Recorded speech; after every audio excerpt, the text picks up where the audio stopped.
गुलाब को मनाया है दिलीप ने और अर्जुन की वजह से फिर से जलन हुई है। नवाब को डिवोर्स पेपर बनवाकर साइन कर दिए हैं। हीर को सच पता चल जाने वाला है।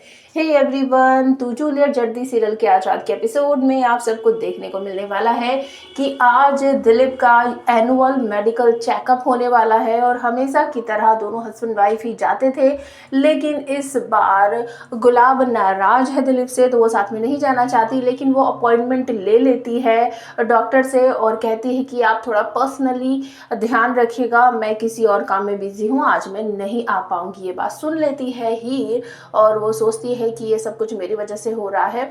मम्मी जी बहुत केयर करती हैं पापा जी की, तो मुझे कुछ करना पड़ेगा। तो वो तुरंत ही अपने पापा जी मतलब दिलीप के पास पहुंच जाती है और जाकर कहती है, गुड मॉर्निंग, आप कैसे हो, आपकी तबीयत ठीक है? वो कहते हैं हाँ बेटा मैं ठीक हूँ, तुम अभी तक कॉलेज के लिए नहीं निकली? बस मैं निकल रही हूँ, हीर बोलती है। हीर कहती है पापा जी आज आपका मेडिकल चेकअप होने वाला है? तो वो कहते हैं हाँ बेटा होने वाला तो है। तो मिसेज बरार तो आपके साथ इस बार शायद नहीं जाएंगी। तो वो कहती है कि मुझे भी लग रहा है आपको एक कोशिश करनी चाहिए, एक लास्ट कोशिश करके देखिए, शायद मिसेस बरार मान जाए। दिलीप कहते हैं कि ठीक है चलो मैं एक बार और पूछ कर देखता हूँ, पर मुझे ऐसा लगता है वो मेरे साथ नहीं जाना चाहती। तो हीर कहती है आपको कैसे पता, आप एक बार पूछ कर तो देखो। तो दिलीप बिल्कुल वैसा ही करते हैं, गुलाब के पास जाते हैं, उससे कहते हैं तुम कैसी हो, पिछली सारी बातें भूल जाओ, आज मुझे हॉस्पिटल जाना है, तुम्हें पता ही है चेकअप है मेरा, तो तुम मेरे साथ चलोगी? तो वो मना कर देती है कि नहीं दिलीप, मुझे ऐसा लगता है कि अब तुम्हें मेरी ज़रूरत नहीं है। लेकिन दिलीप वहीं बैठकर बहुत सारी बातें उससे करते हैं और कहते हैं कि मुझे हमेशा तुम्हारी ज़रूरत है और तुम्हें पता है कि मैं हॉस्पिटल में जाता हूँ तो वहाँ का इन्वायरमेंट देखकर मुझे अजीब सा लगता है। और फिर कुछ अच्छी बातें करते हैं दोनों की, तुम किस तरीके से घबरा जाते हो इंजेक्शन को देखकर, तुम्हें तो कोई हैंडल ही नहीं कर सकता।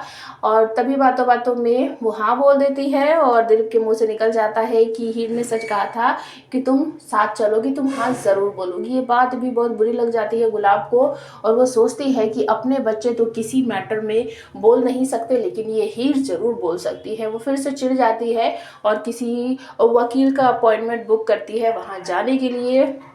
यहाँ पर अर्जुन बहुत परेशान है कि हीर के साथ नवाब ने ऐसा किया है, नवाब की वजह से फिर से हीर का दिल टूटा है, वो परेशान है, वो रो रही है। नवाब जाने वाला है किसी वकील के पास, उससे फ़ोन पर अपॉइंटमेंट बुक करता है, जो डॉक्यूमेंट वगैरह चाहिए वो सब वो वहाँ जाकर उससे डिस्कस करना चाहता है। पहुँच जाता है वकील के पास, सारी बातें उसको बताता है, तो वो कुछ पेपर देता है और कहता है कि इन सब पर अपने साइन वगैरह कर लेना और ये पेपर इन सब चीज़ों के साथ हम अटैच करके फिर हम एप्लीकेशन डालेंगे। और वो बहुत खुश हो जाता है। सेम वहीं पर बाहर गुलाब भी बैठी होती है, लेकिन वो नवाब को नहीं देख पाती है। नवाब निकलते ही फ़ोन करता है अपने दोस्त बुज्जो के पास, उसको बताता है कि पेपर मेरे हाथ में है और फिर तुरंत ही दोनों कॉलेज में मिलने के लिए बात करते हैं। तो ही जैसे ही कॉलेज में आती है और प्रैक्टिस ग्राउंड में उसकी टक्कर हो जाती है, नवाब से वो सॉरी बोलती है, नवाब भी इट्स ओके बोल देता है, लेकिन दोनों को नहीं पता कि सामने कौन है। तो दोनों जब पलट कर देखते हैं तो हीर कहती है कि मुझे तुमसे कुछ बात करनी है।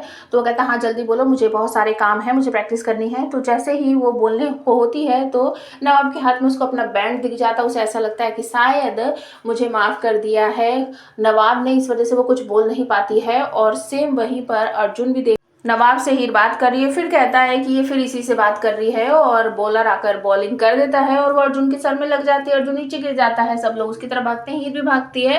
कहती है अर्जुन क्या हुआ क्या हुआ, कहीं तुम्हें चोट तो नहीं लगी? वो उसके सर को चेक वेक करने लगती है और फिर से नवाब को ये सब देखकर बहुत बुरा लगता है और वो कहता है कि चोट तो मुझे भी लगी है, लेकिन इसको ना हमेशा इसी की चोट दिखाई देती है, मेरी तो इसको दिखता ही नहीं है, मेरी तो इसको कुछ पड़ी ही नहीं है।